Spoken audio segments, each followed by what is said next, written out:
West Bengal police recruitment বোর্ডের পক্ষ থেকে কালকে দুটো গুরুত্বপূর্ণ আপডেট প্রকাশিত হয়েছে। একটা হচ্ছে সিভিল ডিফেন্সের স্টাফ অফিসার কাম ইন্সট্রাক্টরের ফাইনাল মেরিট লিস্ট বেরিয়ে গেছে আজকে দীর্ঘ 3 বছর প্রতীক্ষার পরে। এবং সেই সঙ্গে আর একটা হচ্ছে যে সেটা খুব বিরক্তিকর ব্যাপার বলতে পারো, সেটা হচ্ছে যে এক্সাইজ কনস্টেবলটা সে দীর্ঘ 3 বছর ধরে অপেক্ষা করছে। তো এখানে যে 25 তারিখের মধ্যে যাদের বেঙ্গলি বা নেপালি সাবজেক্ট হিসেবে মাধ্যমিকে পেপার ছিল না তাদেরকে প্রুভ করতে বলা হয়েছিল যে তারা পরবর্তীকালে বা কোনো সময় তারা জানে বা পড়েছে। তো তারা অনেকেই যারা 25 তারিখে ফেলড হয়েছে তাদেরকে আবার সেকেন্ড টাইম চান্স দেওয়া হয়েছে, যে এই যাদের অ্যাপ্লিকেশন সিরিয়াল নাম্বার আছে 30 জন ক্যান্ডিডেট তাদেরকে আবার 3 তারিখের মধ্যে দেখা করতে বলা হয়েছে। তো দেখো, তোমাদেরকে বলেছিলাম যে ওয়েবসাইট যেটা ফলো করার জন্য যে 28 তারিখ থেকে। তো কালকে এসওআই এর রেজাল্টটা পাবলিশ হয়েছে। কনস্টেবল এবং এক্সাইজ কনস্টেবল হয়তো এই সমস্যার জন্য বা এটার পরে অর্থাৎ 3 তারিখের পরে হয়তো আসতে চলেছে, তবে এইটুকু জেনে রাখো যে কনস্টেবলের রেজাল্ট খুব শীঘ্রই পাবলিশ হতে চলেছে। এবার যারা ডাব্লিউপিএসআই বা কেপিএসআই আছে তাদের জন্য ভীষণ ইম্পর্টেন্ট, তার কারণ এসওআই সিভিল ডিফেন্স এটা হচ্ছে একটা গ্র্যাজুয়েট লেভেলের ছিল এবং ডিসক্রিপটিভ পেপারের, যদিও এখানে 400 নম্বরের পরীক্ষা হয়েছিল।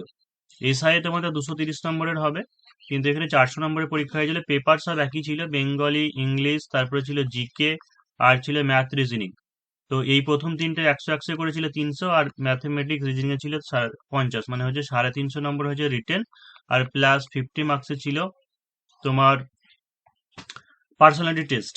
তো এই 400 নম্বরের পরীক্ষার মধ্যে দেখো কাট অফ হয়েছে কত, 273। ঠিক আছে, 400 নম্বরের পরীক্ষায় কাট অফ হয়েছে 273। তো কত পার্সেন্ট নাম্বার আছে, 70% যদি হয় তাহলে 4 7 28 280 হচ্ছে। তো 70% থেকে কিছুটা কম। তো আমার যেটা মনে হয় যে 125টা ভ্যাকান্সি সেই অনুযায়ী কাট অফ এমন খুব একটা বেশি হয়নি। তারপরে যেহেতু ওয়ান লাইনার কোশ্চেন ছিল সেই হিসেবে বলা যায় যে কাট অফ খুব একটা বেশি হয়নি। কিন্তু এই রেসপেক্টে যদি এরকম হয় তাহলে কি ডাব্লিউবিপি এসআই এর ক্ষেত্রে এরকমই হতে চলেছে, এটা হচ্ছে একটা বড় প্রশ্ন। তো দেখো, বলবো যে যেহেতু এখানে 125টা সিট ছিল, তুমি ডাব্লিউপি এসআই এর ক্ষেত্রে যদি ভাবো তাহলে হচ্ছে 1088 সিট। কিন্তু তাই বলে সেই অনুপাতে যদি ধরা হয় যে কাট অফ অনেক কম হবে, কম হবে না। তার কারণটা হচ্ছে এসওআই এই সমস্ত পরীক্ষাগুলো 10 বছরে হয়তো এক একবার বের হয়। ঠিক আছে, অনেকে জানতে পারে না, অনেকে অত সিরিয়াস থাকে না। কিন্তু ডাব্লিউপিএসআই সবাই জানে, সবাই পরীক্ষা দেয় এবং ওটাতে অনেক বেশি সিরিয়াস থেকে সবাই। তো এই কারণের জন্য এখানে ধরো আমি এটা ধরে নিই 70% ধরে নিলাম। তো 70% হিসেবে যদি এসআই এর ধরা যায় ডাব্লিউপি এসআই এর ক্ষেত্রে, তাহলে 70% মানে হচ্ছে রিটেনে 140 নম্বর পেতে হবে। তো ব্যাপারটা যে সেফ জোনে থাকার জন্য বা হচ্ছে চাকরিটা পাওয়ার জন্য অবশ্যই ডাব্লিউপি এসআই এর ক্ষেত্রে 140-এ থাকা দরকার। যেখানে 125টা সিট আছে ওখানে তো আরো অনেক বেশি সিট আছে, তাহলে সেই হিসেবে কমিয়ে নেওয়া মনে হয় না। তার কারণটা হচ্ছে অনলাইনের কোশ্চেন, আর একটা ব্যাপারটা হচ্ছে অনেক হল ম্যানেজ বলতে পারো। অনেকদিন একটা সময় পেয়ে যাওয়া ছেলেপেলের, আগের দিনে যেমন অনেকটা জানতো না। ঠিক আছে, অনেক দিনে জানতো না যে কিভাবে কি কোশ্চেন প্যাটার্ন বা কেমন কি কোশ্চেন আছে, এখন অনেকেই মোটামুটি জেনে গেছে। এবার যদিও জিকে কোশ্চেনটা একটু অন্যরকম, তবুও যারা প্রিলি পড়েছে, প্রিলি ভালো করে পড়লেই তো জিকে কোশ্চেন পেরে যাবে। তারপরে ম্যাথ রিজনিং এর ব্যাপার বলো বা বাংলা টাংলা বলো, এই সমস্ত জিনিস ট্রান্সলেশন অনেকদিন প্র্যাকটিস করেছে। তবে এইটুকু মনে রাখো যে ইউবি জেনারেল ক্যান্ডিডেট, অর্থাৎ ইউআর ক্যান্ডিডেট রিটেন 140 হলে ভালো হয়। মানে 140 যারা থাকবে তারা সেফ জোনে থাকবে, তার সঙ্গে আরো ইন্টারভিউ মোটামুটি 18-20 নম্বর যোগ করে নিলে 160 কাছাকাছি চলে যাওয়ার সম্ভাবনা, 155 160 এরকম আর কি চলে যাবে, তার নিচে কখনো নামবে না। এটুকু যতদূর পর্যন্ত আমার মনে হয় ধারণা। এবার দেখো, যে ফার্স্ট মার্কস পেয়েছে মানে হাইয়েস্ট মার্কস পেয়েছে সে, তার দেখো স্কোর দেখো 314। তো 400-র মধ্যে 314 মানে বিশাল নাম্বার। আর একটা জিনিস দেখতে হবে, রিটেন এসে হাই স্কোর পেয়েছে 280 ধরো, কিন্তু পার্সোনালিটি টেস্টের ক্ষেত্রে দেখো পেয়েছে 34.8। অন্যান্য অনেক ক্যান্ডিডেট আছে যাদের নাম্বার কম আছে, এখানে একজন 256 পেয়েছে, কিন্তু পার্সোনালিটি টেস্টে কত পেয়েছে দেখো যে 40। বা অন্যান্য জায়গার ক্ষেত্রে দেখো যে অনেকে 41, এমনকি হাইয়েস্ট একজন দেখেছি যে 44.6 পেয়েছে। ওই তো 44.6, অর্থাৎ 50 নম্বরের ইন্টারভিউ মার্কস দিয়ে 45 পাওয়া মানে চারটিখানিক ব্যাপার না। তার মানে এটাই বলতে চাইছি যে পার্সোনালিটি টেস্টে কিন্তু চরম ইম্পর্টেন্ট, ভীষণ ইম্পর্টেন্ট। অর্থাৎ একজন সব থেকে লোয়েস্ট মার্কস আছে আমি দেখেছি যে 21 নম্বর পেয়েছে, ঠিক আছে।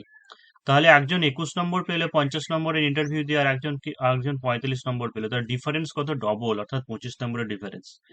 তাহলে 25 নম্বরে না হলে অন্তত 40 তো অনেকে পেয়েছে, তাহলে 19 নম্বরের ডিফারেন্স। তাহলে সেই হিসেবে 30 নম্বরের ইন্টারভিউ এর মধ্যে কিন্তু এমনটা হতে পারে যে 8-9 ডিফারেন্স তো অবশ্য হতেই পারে। কেউ হয়তো 16-17 বা কেউ 12-13-14 পেলো, তো কেউ হয়তো 23-24-25-26 এরকম পেলো।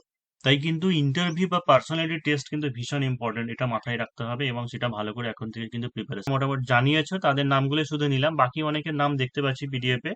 তো সেই হিসেবে লিস্টে সবাই পেয়েছে 125 জন। সমস্ত ক্যান্ডিডেটকে পরীক্ষা প্রস্তুতির পক্ষ থেকে অসংখ্য অভিনন্দন। তোমাদের আগামী ভবিষ্যৎ জীবন অনেক সুমধুর হয়, অনেক অনেক ভালো। এরকমটাই নিউজ ছিল যে 28 তারিখ থেকে ওয়েবসাইট ফলো করতে। এবার এসওআই রেজাল্টে এলো, বাকি রেজাল্ট হয়তো ওই এক্সাইজ বা ডাব্লিউবি কনস্টেবল একসঙ্গে দেবে হয়তো, এবং ওই যে টেকনিক্যাল ফল্ট বা অফিসিয়াল ওই সমস্ত প্রবলেম চলছে, ওই কারণের জন্য হতে পারে দেরি হচ্ছে।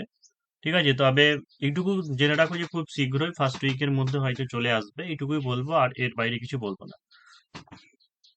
তবে আরেকটা জিনিস, যারা ওয়্যারলেস অপারেটর আছো বা হচ্ছে কনস্টেবল আছো বা হচ্ছে এসআই, ঠিক আছে, এই যে তিনজনের যাদের পেন্ডিং রেজাল্ট বাকি রয়েছে, তোমরা সবাই পার্সোনালিটি টেস্টের জন্য কিন্তু খুব ভালো করে প্রিপারেশন নাও। কারণ লিস্টটা দেখতে পেলে মানে দেখলেই বুঝতে পারবে যে পার্সোনালিটি টেস্ট কতটা গুরুত্বপূর্ণ এবং কত নম্বরের হেরফের হতে পারে। ঠিক আছে, আর ওয়্যারলেস অপারেটরের ক্ষেত্রে তো জানো যে মিনিমাম কোয়ালিফাইং মার্কস আবার 4 রাখা হয়েছে। এটা হচ্ছে একটা ভয়ের টেনশনের কারণ আছে, তো এই কারণের জন্য শুধু এইটুকুই বলা যে তোমরা ভালো করে ইন্টারভিউ জন্য প্রিপারেশন শুরু করো। যারা এখনো পর্যন্ত চ্যানেলটা সাবস্ক্রাইব করেনি, অবশ্যই চ্যানেলটা সাবস্ক্রাইব করে রাখো, কারণ অল নোটিফিকেশন, তারপর সমস্ত আপডেট তোমরা পেয়ে যাবে। এবং সেই সঙ্গে আপকামিং যে সমস্ত পরীক্ষাগুলো রয়েছে, কেপি কনস্টেবল বা কেপিএসআই বা অন্যান্য ইন্টারভিউ সংক্রান্ত ব্যাপার নিয়ে সেই সমস্ত ক্লাস তোমাদের সঙ্গে চলে আসবেই, মানে তোমাদেরকে যতটা পারা হয় হেল্প করা হবে।